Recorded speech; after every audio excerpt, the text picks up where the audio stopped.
सारी हिंदुस्तान की पब्लिक इनके पीछे थी, इनको चाहती थी और इनके सिवाय किसी और को प्राइम मिनिस्टर नहीं देखना चाहती, क्योंकि वो स्टेबिलिटी नहीं देते थे। जितनी हमने अपनी ज़मीन जीती हुई थी, वो भी हमने सारी वापस कर दी और भुट्टो को पता था कि अगर हमने ज़मीन वापस ले ली, ये कैदी तो रख नहीं पाएँगे 93,000 कभी किसी हालत में भी।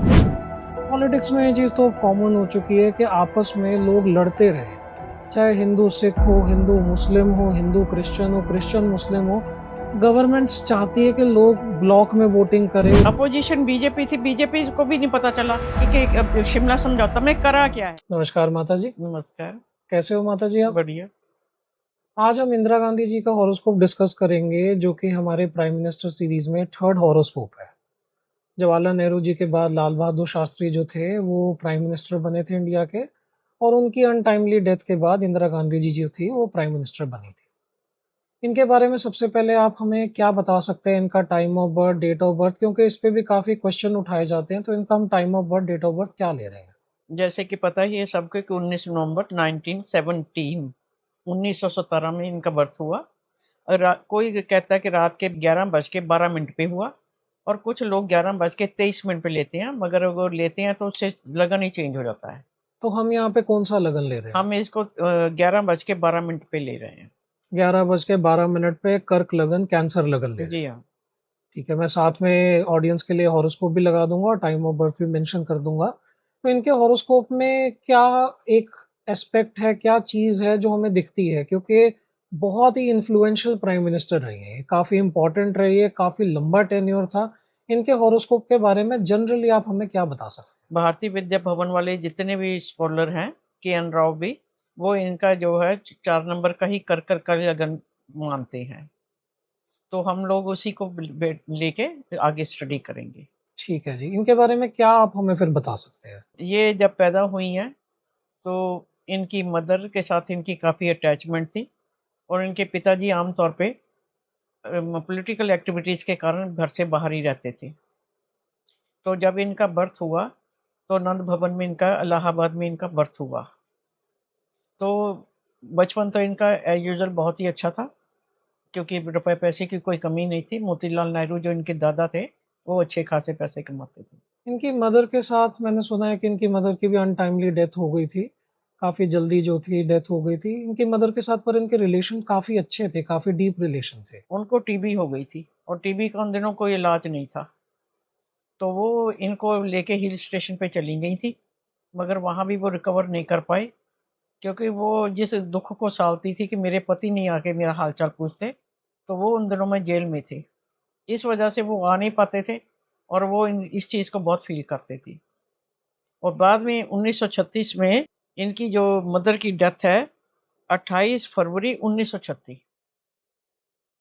जो जबकि इनकी मार्स, सन और केतु की दशा चल रही थी, मंगल की दशा थी, उस टाइम इनकी माताजी की मृत्यु हो गई। तो क्या ये मार्स की दशा उनकी मदर के लिए कुछ बुरी थी, या फिर हमें उनकी मदर का ही हॉरोस्कोप स्टडी करना पड़ेगा फिगर आउट करने के लिए कि क्या कारण था डेथ का? क्या हमें इनके हॉरोस्कोप में कोई ऐसा हिंट मिलता है, इनके हॉरोस्कोप में कोई ऐसी चीज़ दिखती है? जो चंद्रमा है, जिससे मून जो है वो माँ का कारक होता है, वो इनके हॉरोस्कोप में छठे घर में बैठा हुआ है।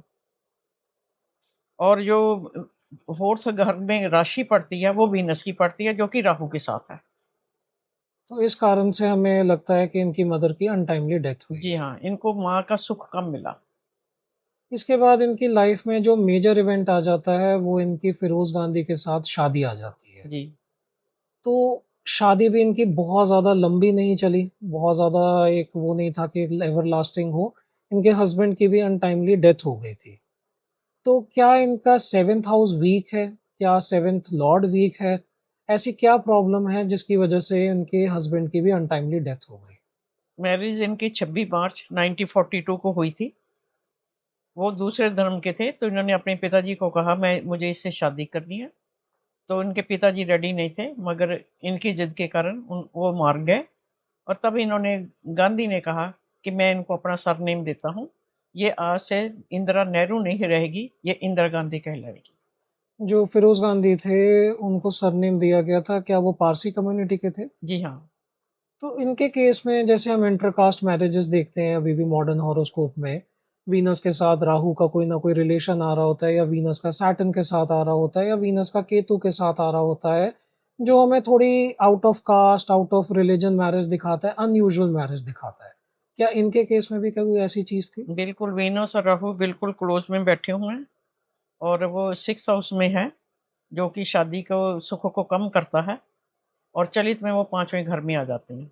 वो लव मैरिज भी दिखा रहा है हमें, अनटाइमली एक वो भी दिखा रहा है, डेथ भी हो सकती है, और हमें ये भी दिखा रहा है कि आउट ऑफ कास्ट या फिर एक अनयूजुअल मैरिज हो सकती है। जो 7th लॉर्ड और लगन लॉर्ड है, वो एक दूसरे के आमने सामने हैं। चलित में ये 6ठे और 12वें घर में आ जाते हैं, जो कि एक अच्छी एक्सेस नहीं मानी जाती मैरिज के पर्पज पॉइंट ऑफ व्यू से। और इनकी आपस में शादी तो इन्होंने कर ली, मगर बड़ी जल्दी लड़ाई झगड़े शुरू हो गए थे।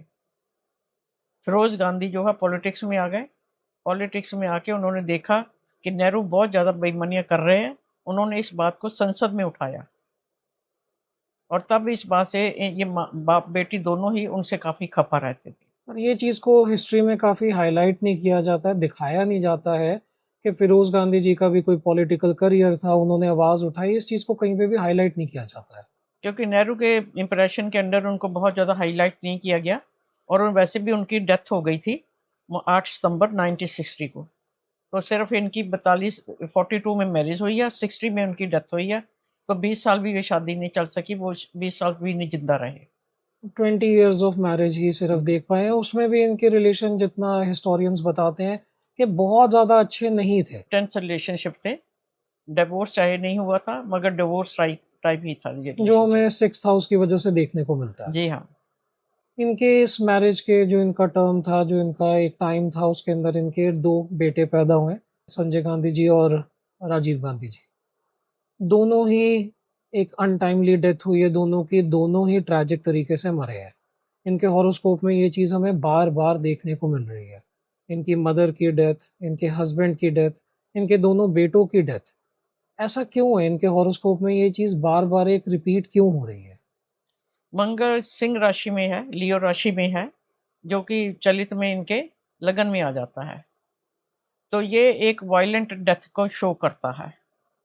ये जब भी देखा गया है, या तो बम धमाके में, या गोलियों से, या लड़ाई के मैदान में ऐसे लोगों की मृत्यु होती है।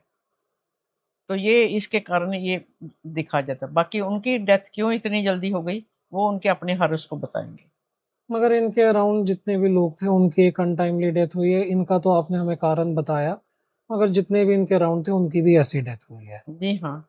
चलिए हम आगे देखते हैं। इनका जो पहला मेजर एक पॉलिटिकल पोस्ट थी, वो थी इनकी, जो इनको इन्फॉर्मेशन मिनिस्टर बनाया गया था।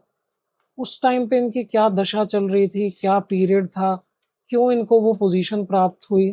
कैसा आपको इनके हॉरोस्कोप में उस टाइम पे चीज़ें दिखती हैं? जब नेहरू जी की डेथ हो गई 27 मई 1964 को, तब सबने डिसाइड करा कि लाल बहादुर शास्त्री जो है वो प्राइम मिनिस्टर होंगे। तो लाल बहादुर शास्त्री जी ने इनको अपने कैबिनेट में सूचना और प्रसारण मंत्रालय दिया, और लाल बहादुर शास्त्री जी की ताशकंद में जाकर डेथ हो गई। वो 64 में बने, और 66 के 11 जनवरी को उनकी डेथ हो गई थी। तो उसके बाद फिर इनको प्राइम मिनिस्टर बनाया गया 24 जनवरी 1966 को, 1966 को। क्या इनके हॉरोस्कोप में दिखता है? क्यों? मतलब क्या इनके 10th हाउस पे कोई पॉलिटिकल इन्फ्लुएंस आ रहा है? क्या इनका लग्न इतना स्ट्रॉन्ग है? क्या बस इस वजह से ये प्राइम मिनिस्टर बनी कि इनके फादर प्राइम मिनिस्टर थे? क्या पॉलिटिकल पावर दिखती है हमें? जो बेस इनको मिला, उस बेस के ऊपर से इन्होंने काफ़ी अच्छा करा। और जुपिटर इनके 10वें घर में है, तो जुपिटर नेम फेम देता है, और बहुत अच्छा प्लेसमेंट है जुपिटर की, और ये बहुत बढ़िया है। ये जो हम 10वें घर में देख रहे हैं, ये हम चलित चार्ट में देख रहे हैं? जी हाँ, चलित में। मगर इनके D1 में जो हम देखते हैं, वो इनके 11वें हाउस में है, जी हाँ, 11वें। और फिर वो 10वें में आ जाता है चलित चार्ट में। 10वें में आने के कारण वो नेम फेम बहुत देता है। इनके हॉरोस्कोप में नेम और फेम दे रहा हुँ। है। इन्होंने एक मेजर वॉर भी जीती है, जिसमें बांग्लादेश भी बना है, जबकि इनका कर्क लगन है। हमने जवाहरलाल नेहरू जी के हॉरोस्कोप में भी देखा था कि उनका भी कर्क लगन था। ओवरऑल एक नेचर थोड़ी सॉफ्ट देता है कंपैरेटिवली, एक एडेड फैक्टर हो जाता है। तो फिर भी इनका वॉर जीतना और इतनी बड़ी वॉर जीतना, इतना डिसाइसिवली जीतना, एक नया कंट्री बनाना, क्या ये चीज़ हमें इनके हॉरोस्कोप में दिखती है? क्या उस टाइम पे दशा थी? क्या अंतर्दशा थी? ये इनको मजबूरी में वार करनी पड़ी, क्योंकि 1 करोड़ बांग्लादेश से लोग हमारे असम के बॉर्डर पे आके बैठ गए और वो उनको टॉलरेट करना बहुत मुश्किल हो रहा था, क्योंकि वो बहुत एक्सपेंसिव काम था और हमारे अपने घर की हालात बहुत अच्छे नहीं थे। फिर भी अगर हम इनका अष्टक वर्गा में देखते हैं, सिर्फ 24 नंबर है, जी हाँ। इनके जो लगन में मिलते हैं इनको। फिर भी इतना स्ट्रॉन्ग डिसीजन इन्होंने लिया। इन्होंने नहीं लिया, जनरल मानेक शॉ ने कहा, इन्होंने कहा था कि हम अभी अटैक करते हैं मार्च 1971 को। उन्होंने कहा नहीं, अगर हम अभी करेंगे तो हम हार जाएँगे। इन्होंने मानेक शॉ जी की बात सुनी, उन्होंने कहा कि अगर अभी करेंगे तो बहुत बरसात होती है, वहाँ इतनी बाढ़ आती है कि हमारे सारे हथियार जो है खराब हो जाएँगी। हम नहीं देख पाएँगे कुछ भी। इसलिए आप रुक जाइए, इसको ख़त्म हो जाने दीजिए और जब मैं कहूँगा तैयारी हो जाएगी पूरी, फिर हम करेंगे। तो इन्होंने उनकी बात को सुना। तो जो आप मेजॉरिटी क्रेडिट देंगे, वो आपके हिसाब से मानेकशॉ जी को मिलना चाहिए, इंदिरा गांधी जी को नहीं। नहीं, ये जो नेतृत्व होता है उसको भी मिलता है, मगर अगर राय ठीक दी जाए और उसके ऊपर अमल करना लीडर का काम होता है। मगर इनका जो एक कमज़ोरी दिखती है, इनका जो सॉफ्ट नेचर दिखता है, वो नेगोशिएशंस में दिखता है। जो चीज़ वॉर हमने एक फ्रंट पे जीती, हमने बांग्लादेश को आज़ाद करवाया, हम उसकी उतनी एडवांटेज नहीं ले पाए जहाँ पे पॉलिटिकल रोल ज़्यादा था। क्योंकि चाहे हम किसी भी पॉइंट से देखें, नेता का रोल उतना नहीं रहता है वॉर में जितना मिलिट्री का है, और नेगोशिएशंस में मिलिट्री का रोल नहीं रहता है जितना नेता का होता है।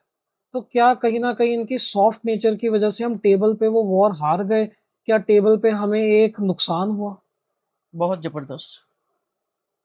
जितनी पोजीशन उनकी बुरी थी, उतनी हमारी उतने ही स्ट्रॉन्ग थी। हम उस टाइम पाकिस्तान को सदा के लिए ख़त्म कर सकते थे कश्मीर के मुद्दे पर। तो क्या हमें बेटर लीडरशिप अगर होती, यहाँ पे इनका कर्क लगना, सॉफ्ट नेचर कहीं न कहीं हमें नुकसान नहीं कर गया? इनका जो उस टाइम दशा चल रही थी, सैटर्न की दशा आ गई थी। सैटर्न जो है इनके 12th हाउस में बैठा हुआ है और 7th और 8th का लॉर्ड है, 12th में बैठा हुआ है। जो जो जिन अपोजिट पार्टी होती है वो 7th हाउस शो करती है। 7th हाउस के से जब लॉर्ड है वो 12वें में बैठेगा, तो इनको कोई ख़ास बेनिफिट नहीं होगा। ऑपोज़िशन पार्टी ने इनको लॉस दिया, जहाँ पे ऑपोज़िशन का मतलब है कि पाकिस्तान के जो रिप्रेजेंटेटिव्स थे, उन्होंने कहीं न कहीं इनको लॉस दिया, नुकसान करा इनका। हाँ, इन्होंने भुट्टो को कहा कि तुम अपनी ज़मीन वापस चाहते हो या अपने कैदी वापस चाहते हो? इन्होंने सोचा था कैदी वापस माँगेंगे।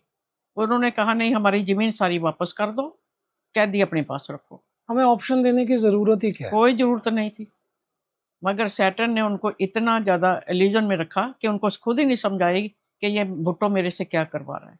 हिस्टोरिकल पॉइंट ऑफ व्यू से, क्योंकि आपने वो टाइम देखा है, हमने वो टाइम नहीं देखा है। क्या जनता में कोई आक्रोश नहीं था? क्या जनता नाराज़ नहीं थी कि ये चीज़ क्यों हुई? या जनता इंदिरा गांधी की फ़ेवर में थी कि जो भी वो कर रही हैं, ठीक कर रही हैं? जनता को इतनी अवेयरनेस ही नहीं थी। ये उनके कैदियों के प्रोग्राम देते थे रेडियो के ऊपर कि मैं अब्दुल बोल रहा हूँ, मैं फलाने नंबर का हूँ, मैं बिल्कुल ठीक-ठाक हूँ। तो हम ब्रॉडकास्ट करते थे उनके प्रोग्राम, क्योंकि हम उनको दिखाते थे कि हम बहुत सिंपल हैं, हम बहुत सॉफ्ट हैं, ये तुम्हारी गलती है कि तुमने लड़ाई करी।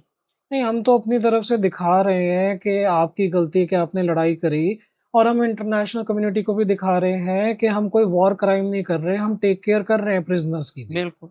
जो कि अच्छी बात है, हम कर रहे हैं, हमारा नेचर ऐसा है कि हम सबको एक अच्छे से ट्रीट कर रहे हैं, बहुत अच्छी बात है। मगर जब आपने एक विक्ट्री ली, आप उसकी एडवांटेज भी नहीं ले पा रहे, क्या जनता में उस चीज़ का आक्रोश नहीं था? जनता में था थोड़ा बहुत, मगर जनता इस जीत से बहुत खुश थी कि 1 करोड़ लोग वापस चले जा रहे हैं और हमारे ऊपर से बर्डन ख़त्म हो गया है और हम ये जितना ले सकते थे नहीं लिया, क्योंकि उन्होंने कुछ ज़्यादा बताया ही नहीं कि शिमला एग्रीमेंट करा क्या है। तो ये जो बिगर पिक्चर है, बाद में लोगों ने इस चीज़ को समझा, देखा, ये चीज़ें बाद में हुई हैं, ये उस टाइम पे लोगों को रियलाइज़ नहीं हुआ। अपोजिशन बीजेपी थी, बीजेपी को भी नहीं पता चला कि शिमला समझौता में करा क्या है ना। बस एक ही बात है कि हम जो भी बात करेंगे, जो भी लड़ाई झगड़ा होगा, हम बातचीत से समझौते से हल करेंगे, बस। एक ही बात को बार-बार रिपीट करते हैं कि लड़ाई झगड़े के बात की जो होगी, हम लड़ेंगे नहीं, समझौते से बात करेंगे। तो इन द मूवमेंट ना तो जनता को ना ऑपोजिशन पार्टी को किसी को भी रियलाइज नहीं हुआ कि कितना बड़ा ब्लंडर हो रहा है, हम अपनी कितनी एडवांटेजेस पोजीशन जो है वो छोड़ रहे हैं। बिल्कुल, जितनी हमने अपनी ज़मीन जीती हुई थी, वो भी हमने सारी वापस कर दी। और भुट्टो को पता था कि अगर हमने ज़मीन वापस ले ली, ये कैदी तो रख नहीं पाएँगे 93,000 कभी किसी हालत में भी। जिनेवा समझौते के दौरान अगर रखेंगे तो बहुत इज़्ज़त-मान से रखेंगे, तो इनको देने ही पड़ेंगे। तो वो ज़मीन भी ले गया वापस और कैदी भी ले गया। इसके बाद जो हमारा एक नेक्स्ट मेजर इवेंट आ जाता है, वो आ जाता है जब इंदिरा गांधी जी ने इमरजेंसी लगाई थी। जी, इनको इलाहाबाद कोर्ट ने फाउंड करा था कि गिल्टी है, इन्होंने इलेक्शंस में गलत तरीके से जीती हैं और इनको इलेक्शन से बैन करा जा रहा था, इनकी प्राइम मिनिस्टर का जो ओहदा था वो खत्म हो रहा था। इन्होंने ये देखते हुए इमरजेंसी लगाई थी। उस टाइम पे क्या इनकी दशा चल रही थी? क्योंकि काफ़ी लोग कहते हैं कि इनके ऊपर इनके बेटे का बहुत इन्फ्लुएंस था, संजय गांधी का बहुत इन्फ्लुएंस था। क्या ये चीज़ हमें चार्ट्स में देखने को मिलती है? इन्होंने इमरजेंसी लगाई थी 25 जून 1975 को। गवर्नर थे बंगाल के, जिन्होंने इनको राय दी थी कि आप इमरजेंसी लगा दो, तो सारा हिंदुस्तान ठीक हो जाएगा। और 1971 की वार के कारण ये इतनी ज़्यादा अहंकार में थी कि इनको लगता था कि हिंदुस्तान जो है, जैसा मैं करूँगी वैसे बिल्कुल ठीक मानेगा। मगर लोगों ने महँगाई के विरुद्ध बहुत रोष था उनके उस टाइम पे। लोगों ने एजिटेशन करना शुरू कर दिया था। तो इन्होंने उसके गवर्नर के, वेस्ट बंगाल के गवर्नर के कहने पे इमरजेंसी लागू कर दी। पर जो कारण था, वो देश को सुधारने से ज़्यादा अपनी गद्दी बचाना, अपनी पावर बचाना कि मैं प्राइम मिनिस्टर में रहूँ। क्या ये ज़्यादा उस टाइम पे उनका ऑब्जेक्टिव नहीं था? बिल्कुल ये था, और इस देश को वो अपनी अपनी विपत्ति समझते हैं कि ये हमारे बड़े बुजुर्गों ने जो आज़ाद कराया, हमारे लिए ही कराया था। इसलिए उनको कोई चैलेंज नहीं कर सकता। आपका एक वो हो गया कि मेरा राइट टू पावर है, मेरी ही मर्ज़ी से देश चलेगा। जी हाँ, तो बिल्कुल। क्या इसमें संजय गांधी का भी रोल दिखता है हमें? बिल्कुल, संजय गांधी बीच बीच में थे। इन्होंने जब इमरजेंसी लगाई तो उन्होंने लोगों पे बहुत जुल्म करे और लोगों की नसबंदी करी, पकड़-पकड़ के नसबंदी करी। सरकारी कर्मचारियों को तनख्वाह नहीं मिलती थी जब तक वो 3-4 दो जो भी इन्होंने टीचर रखा था, टारगेट रखा था, वो उतनी नसबंदियाँ नहीं करवाते थे। पर ये तो डिक्टेटरशिप हुई, ये तो आप इस तरीके से बिहेव कर रहे हो कि आप कंट्री के राजा हो, आप जो मर्ज़ी करो। जी हाँ, संजय गांधी का यही हाल था। वो अपने आप को इंदिरा गांधी से भी बड़ा राजा समझता था। तो यहाँ पे आपका कहना है कि संजय गांधी ही थे जो कंट्रोल कर रहे थे पीछे से जी हाँ, सारी की सारी। और इंदिरा गांधी उनके कहने पे ही सब कुछ कर रही इंदिरा थी। गांधी की चलती नहीं थी, उसका वो सुपर प्राइम मिनिस्टर थी उस टाइम। क्या ये चीज़ हॉरोस्कोप में भी हमें दिखती है? क्या हमें पाँचवें घर का इन्फ्लुएंस दशा पीरियड के हिसाब से हमें ऐसा कुछ दिखता है उस टाइम पीरियड में? इंदिरा गांधी के अष्टक वर्ग में 24 नंबर है, जो एक बहुत ज़्यादा साउंड करैक्टर नहीं दिखाते। अगर जितने ज़्यादा नंबर हों, उतना ज़्यादा इंसान का करैक्टर साउंड होता है, वो अपनी बात को इम्प्लीमेंट करता है। डिसीजन मेकिंग, स्ट्रॉन्ग पर्सनैलिटी नहीं दिख रही है। हाँ, इतनी ज़्यादा नहीं। तो इसलिए आपको लगता है कि एक जो इंसान जिसका 24 नंबर है, जिसकी स्ट्रॉन्ग पर्सनैलिटी नहीं है, जो अपने डिसीजन में स्ट्रॉन्ग नहीं है, वो इतना बड़ा डिसीजन नहीं ले सकता कि इमरजेंसी लगा दे और पूरे देश को एक हॉस्टाइल वे में टेक ओवर कर ले। उनको जो राय मिली, और फिर संजय गांधी ने भी कहा कि लोगों को सबक सिखाने की ज़रूरत है, तो अब इमरजेंसी लगा दो। लोगों का क्या रिस्पॉन्स था? क्या सारे लोग अगेंस्ट थे? लोग बहुत ज़्यादा एंटी थे। इन्होंने प्रेस की आज़ादी ख़त्म कर दी थी। लोगों ने जो प्रेस है वो ट्रैक्टरों के से पकड़ के चलाई। उसे पंजाब केसरी पंजाब से जो निकलती है, उनकी लाइट बिजली काट दी गई। उन्होंने ट्रैक्टर ला के अखबार बनाई और तब उसको सर्कुलेट करा। काफ़ी लोग जो इमरजेंसी को डिफेंड करते हैं एक तरीके से, वो बोलते हैं कि नहीं इमरजेंसी में काम बहुत हुआ, काफ़ी चीज़ें अच्छी हो गई थी, सरकारी ऑफिसेज़ अच्छे काम कर रहे थे, वो ये जस्टिफिकेशन देते हैं। वो सिर्फ डर के मारे, और अपोजिशन की सारी अपोजिशन को जेलों में ठूँस दिया था। और जेल में जिसको डाल देते थे उसका कोई ये नहीं था कि वो उसको 2 दिन के रख सकते या 4 दिन रख सकते। अनलिमिटेड टाइम के लिए रख सकते थे, इमरजेंसी इस थी। टाइम पे इनका दशा पीरियड क्या चल रहा था? क्या दशा ऐसी थी जो इन्होंने ये डिसीजन लिया और किस दशा में ये चीज़ें हो रही थी? सैटर्न, मरकरी और राहु चल रहा था। मरकरी 12वें घर का लॉर्ड है, और राहु भी जो है इल्यूजन क्रिएट करता है। राहु केतु के नक्षत्र में है, जो कि छठे और 12वें को इंडिकेट करते हैं।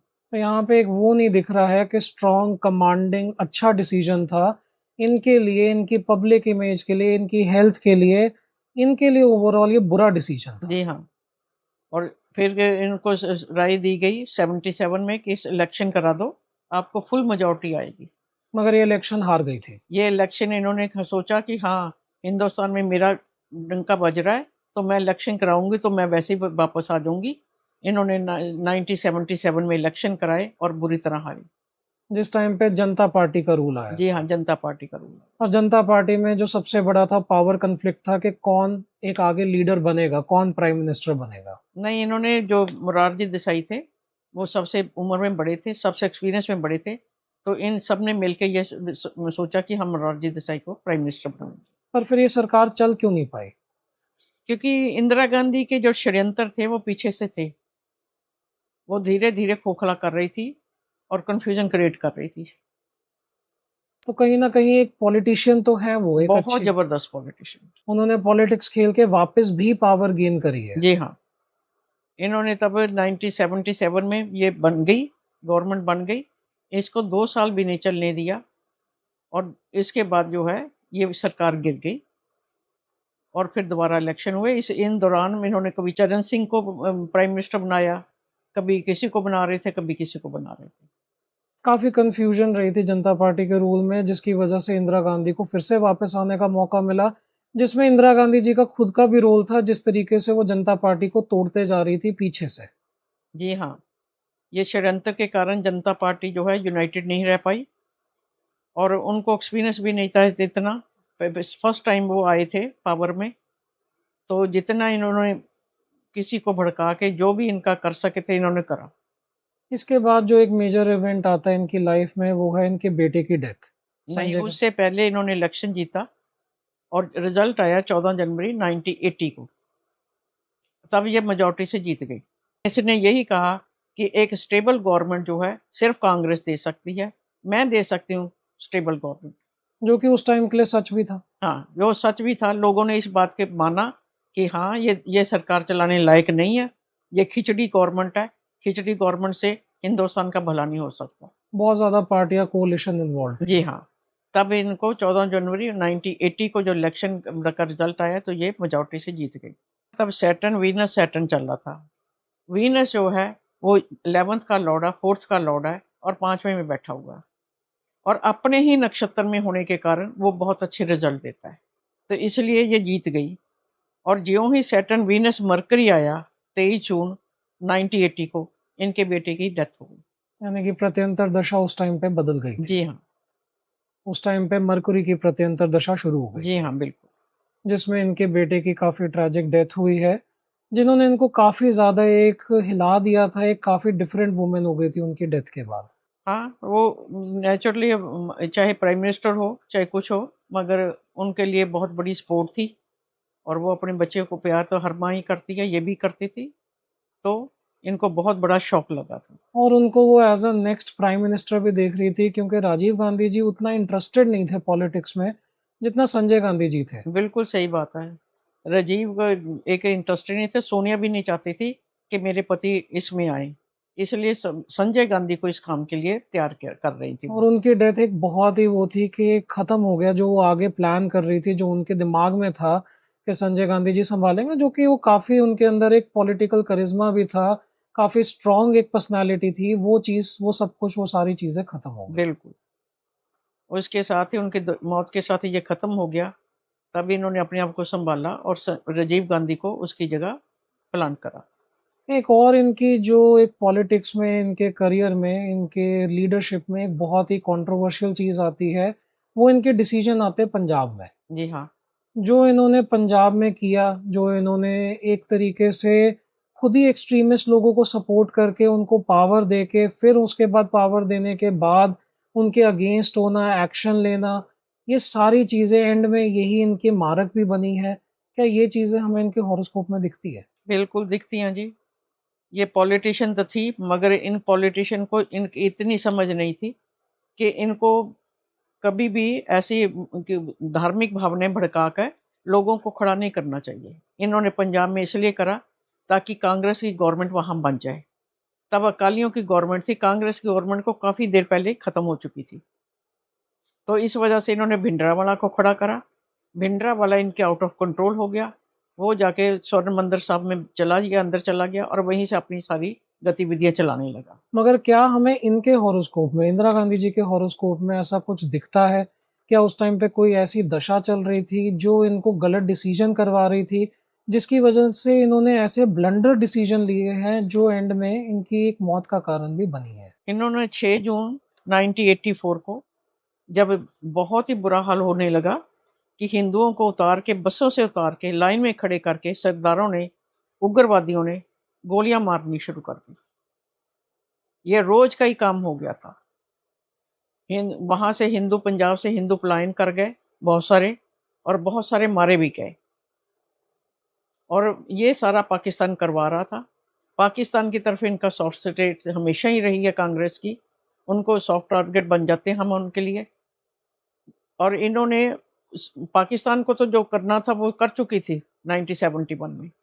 इन्होंने पंजाब में जो है उसको कंट्रोल नहीं कर पाई। पाकिस्तान का इसमें क्या रोल रहा था? क्या फंडिंग पहुंचाती थी? क्योंकि हमने उनका बांग्लादेश अलग करा था, तो उनके लीडर्स की एक मेंटालिटी रही है कि हम भी चाहते हैं कि इंडिया के एक स्टेट को अलग करें, हम भी इनका एक हिस्सा काटे।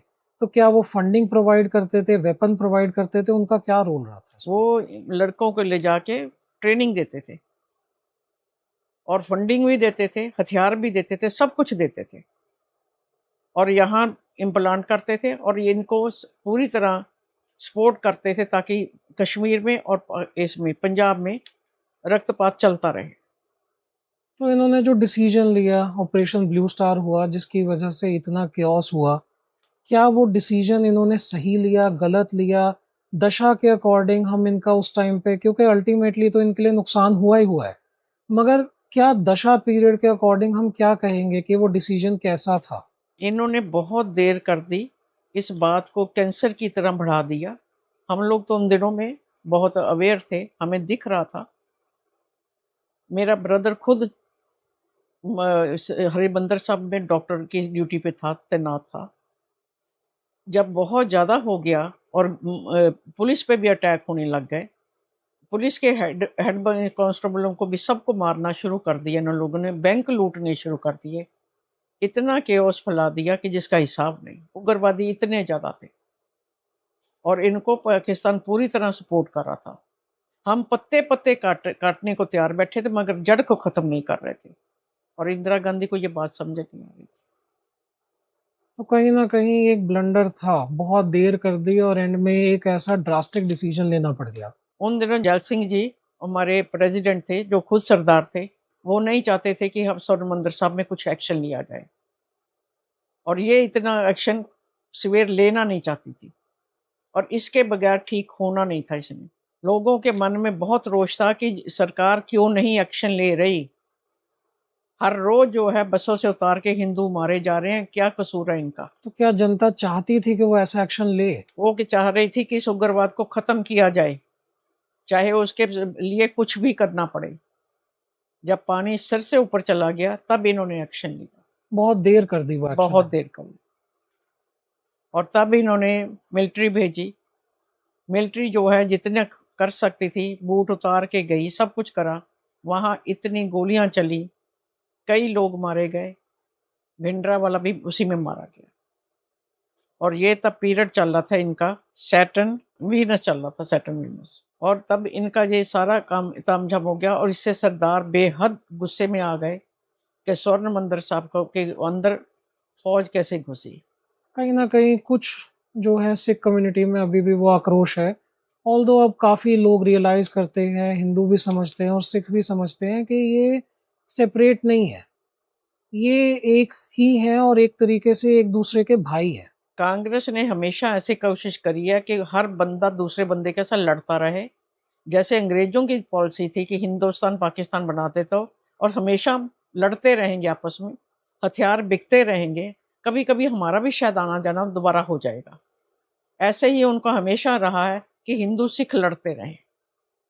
पॉलिटिक्स में ये चीज़ तो अब कॉमन हो चुकी है कि आपस में लोग लड़ते रहें। चाहे हिंदू सिख हो, हिंदू मुस्लिम हो, हिंदू क्रिश्चियन हो, क्रिश्चियन मुस्लिम हो, गवर्नमेंट्स चाहती है कि लोग ब्लॉक में वोटिंग करें, एक तरफ की वोटिंग करें, एक तरफ की वोटिंग को लेना आसान हो जाता है।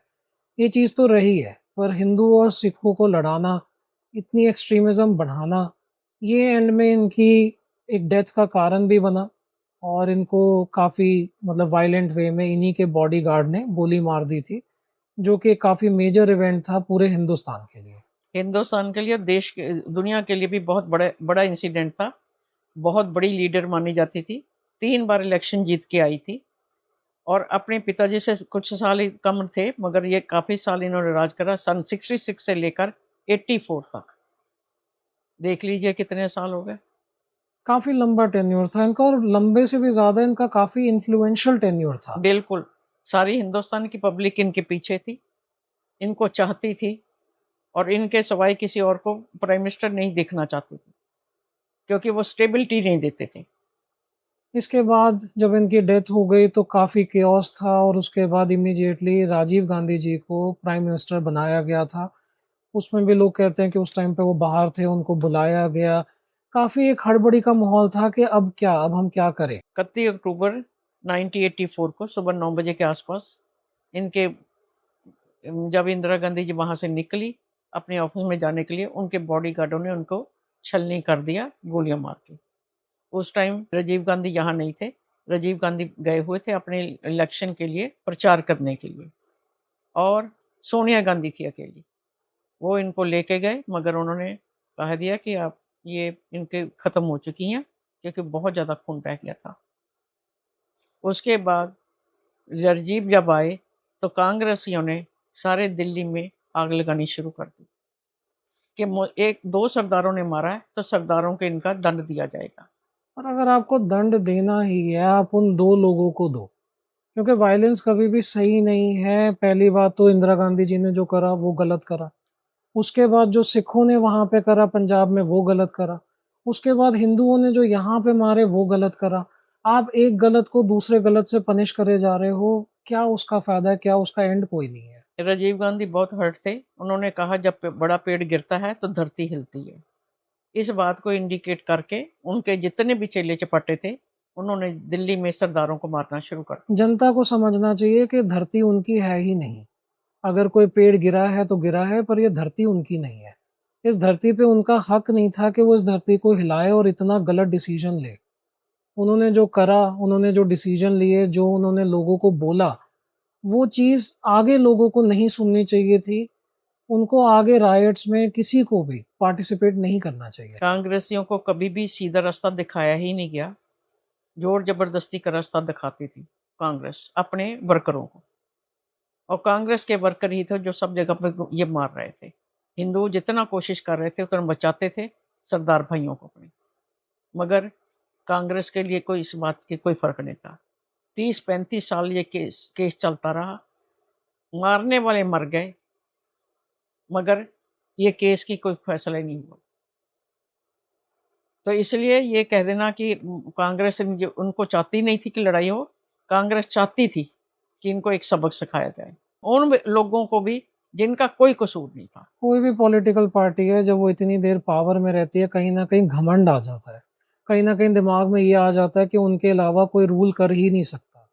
मेरा मानना तो यही है कि शायद यही एक कारण बन जाता है जो पॉलिटिक्स में इतनी एरोगेंस, इतना घमंड आ जाता है और फिर वो ऐसे डिसीजन लेते हैं, जिससे अल्टीमेटली उनका डाउनफॉल होता है। ये तो शुरू से ही घमंड से मरे जा रहे थे कि इन्होंने देश आज़ाद कराया, इनका देश है और कोई नहीं आ सकता, चाहे वो नेहरू हो, चाहे वो इंदिरा गांधी हो, चाहे वो राजीव गांधी हो। चलिए माताजी, इसके बाद राजीव गांधी जी जो थे वो प्राइम मिनिस्टर बने और उनका भी टेन्योर जो था वो काफ़ी तरीकों से इंटरेस्टिंग रहा था और उनकी डेथ भी एक काफ़ी ट्रेजिक डेथ थी। काफ़ी एक अनटाइमली डेथ थी उनकी भी, काफ़ी पॉपुलर लीडर थे। तो अगली वीडियो में हम उनका हॉरोस्कोप डिस्कस करेंगे, कवर करेंगे और देखेंगे कि उनके हॉरोस्कोप में हमें क्या दिखता है। बिल्कुल ठीक है। मुझे इनकी डेथ के बाद ज्ञानी जैल सिंह जी ने राजीव गांधी को प्राइम मिनिस्टर की शपथ दिला दी थी और इन्होंने फिर इलेक्शन कराए और बहुत मेजॉरिटी से 412 सीट से, जब जो कभी नहीं आई, 412 सीट से राजीव गांधी प्राइम मिनिस्टर बने। चलिए माताजी, वो हम अगली वीडियो में डिस्कस करेंगे। जी। हमें उम्मीद है कि आप हमें जल्दी समय देंगी और आगे हमें राजीव गांधी जी का हॉरोस्कोप अगले हफ्ते या उसके अगले हफ्ते में आप हमारे साथ डिस्कस करेंगे। धन्यवाद नमस्कार। माता जी। नमस्कार। अगर आपको हमारा वीडियो पसंद आए तो आप वीडियो को लाइक कर सकते हैं, चैनल को सब्सक्राइब कर सकते हैं और हमें डिफरेंट सोशल मीडिया प्लेटफॉर्म पे फॉलो भी कर सकते हैं।